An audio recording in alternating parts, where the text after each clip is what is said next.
Everyone, good evening to all. नमस्कार आप सभी को, आप सभी का हमारे सेशन में बहुत बहुत स्वागत है।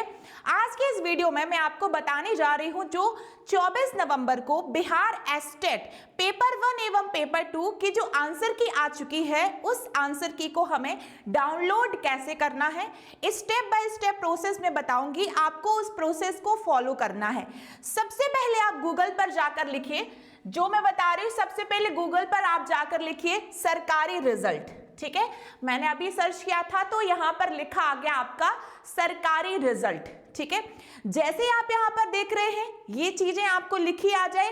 अब बस आप इसको स्क्रॉल करना। जैसे आप स्क्रॉल करेंगे ये रहा आपका बिहार एस्टेट आंसर की 2025 आउट। ठीक है, तो यहां पर आपके जाके क्लिक करना है।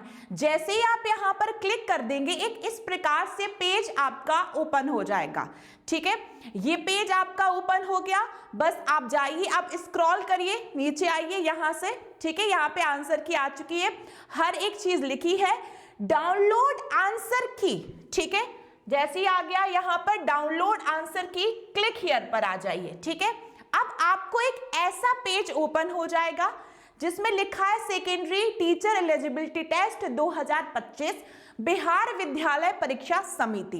अब यहां पर आपको एप्लीकेशन नंबर या फिर लॉगिन आईडी अपनी इंटर करनी है और अपना पासवर्ड इंटर करना है। ठीक है, उसके बाद सॉरी, ये जो कैप्चर्स आपको दिए हैं ये आपको इंटर करने हैं, लॉगिन करना है। मान लो कोई अभ्यर्थी किसी कारणवश अपना पासवर्ड भूल जाता है, ठीक है, लॉगिन आईडी पासवर्ड भूल जाता है, तो यहां पर फॉरगेट लॉगिन आईडी पासवर्ड करेगा।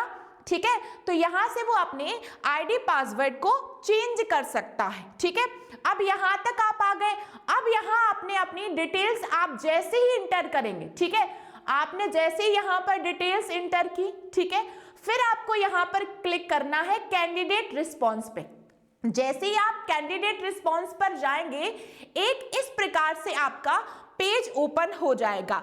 स्पष्ट लिखा है जैसे enzyme name estate exam 2025, paper था पेपर 2, रोल नंबर यहां पर दिया गया है, आप ही का रोल नंबर आएगा। मेरे स्टूडेंट का नाम है विकास कुमार मिश्रा, उनका एड्रेस दिया है। अब उनके हर एक आंसर यहां पर आपको मिल जाएंगे। केदारनाथ रवल को उनके किस काव्य संग्रह के लिए साहित्य अकादमी मिला, ठीक है, अपूर्वा।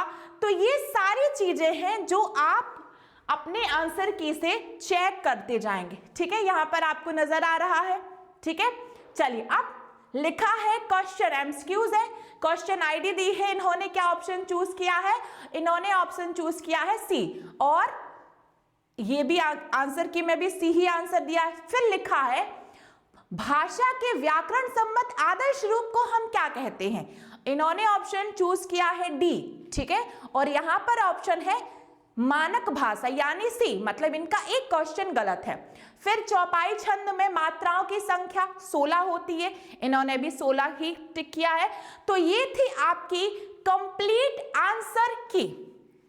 अगर आपको अपनी आंसर की में कुछ ऑब्जेक्शन भी लग रहा है, जैसे आपको लग रहा है किसी प्रश्न में परीक्षा आयोग ने गलत उत्तर दिया है, तो आप उसका ऑब्जेक्शन आप कर सकते हैं। ठीक है, जैसे आप यहां पर जाएंगे तो ये जहां आप लॉगिन करेंगे, ठीक है, आप जहां पर लॉगिन करेंगे वहीं पर आपको एक दिया जाएगा ऑब्जेक्शन के लिए। मान लो यहां पे शुरू से आप गए बीएसईवी पे,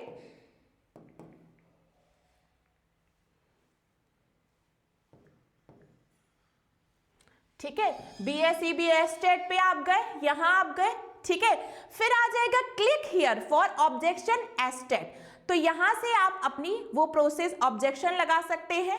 ठीक है, एंटर अपनी यूजर आईडी, देन फिर पासवर्ड डालेंगे। तो जो भी स्टूडेंट है, ठीक है, जो ऑब्जेक्शन करना चाहता है वो ऑब्जेक्शन कर सकता है। 27 नवंबर आपकी लास्ट डेट है और हर एक क्वेश्चन के ऑब्जेक्शन के लिए आपको 50 रुपए देने होंगे। तो उम्मीद करेंगे हमारे स्टूडेंट का जो एस्टेट पेपर जो है वो क्वालिफाई हो गया होगा। और जिन्होंने भी आंसर की अभी तक नहीं देखी है वो अभी अपनी आंसर की को चेक कर लें। धन्यवाद।